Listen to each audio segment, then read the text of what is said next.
Happy Easter, everybody. So today, Christians around the world are celebrating Easter.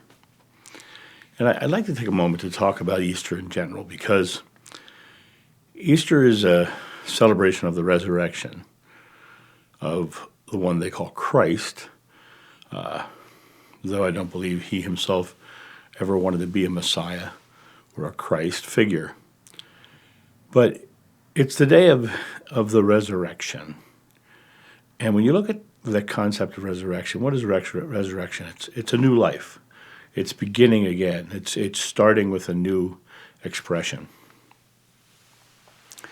You know, coming into Easter, we have the Holy Week, and during that Holy Week, we celebrate the Palm Sunday, the arrival of Joshua into Jerusalem. We mourn the day of betrayal. We honor the Last Supper. We mourn the beating and the suffering and the passion of Good Friday, which is, I think, misguided in the naming of. I don't think it was that good of a Friday for him. And then come Easter, he resurrects.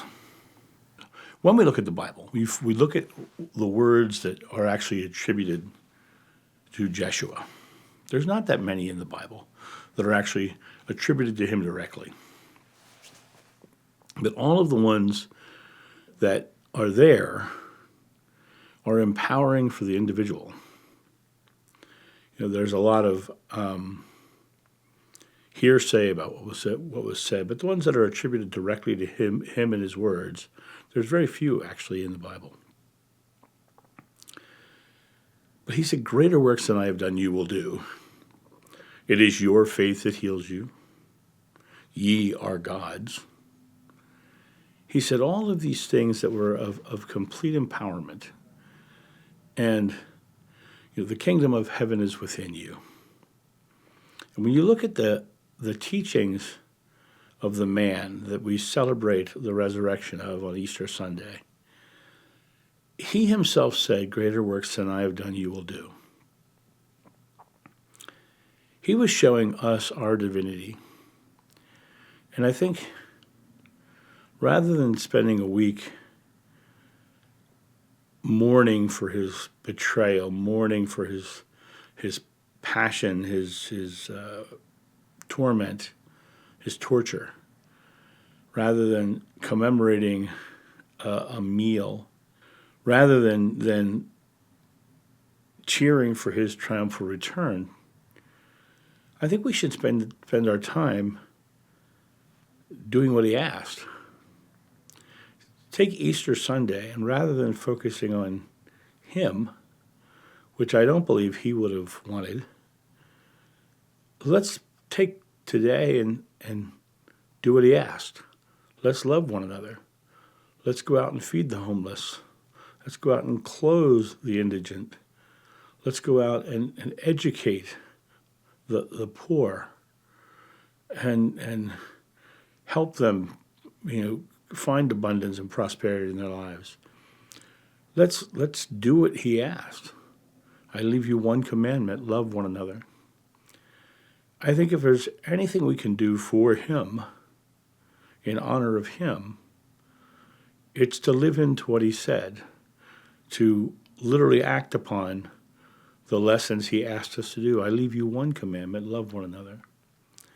The greatest way to honor him is not to go to church, not to eat a big meal, not to have eggs and marshmallows and jelly beans and chocolates. The greatest way to honor him is to go love one another, to create the world that he knew we could, to do greater works than he has done, to step into that place of our own personal divinity like he told us we had. The kingdom of heaven is within us. And fulfilling what he asked us to do. So here on Easter, I want you to take some time to actually Think about something you can do today, tomorrow, all this next week, the rest of the year, rest of your lives, to love one another, to help somebody in need, to build someone up who is down, to show someone who doesn't feel their love that they're loved, to love one another. And if we could just simply do that, then that would be the greatest way to honor the man who resurrected today, by resurrecting our own lives into being more loving lives. We honor him in the greatest way we possibly could.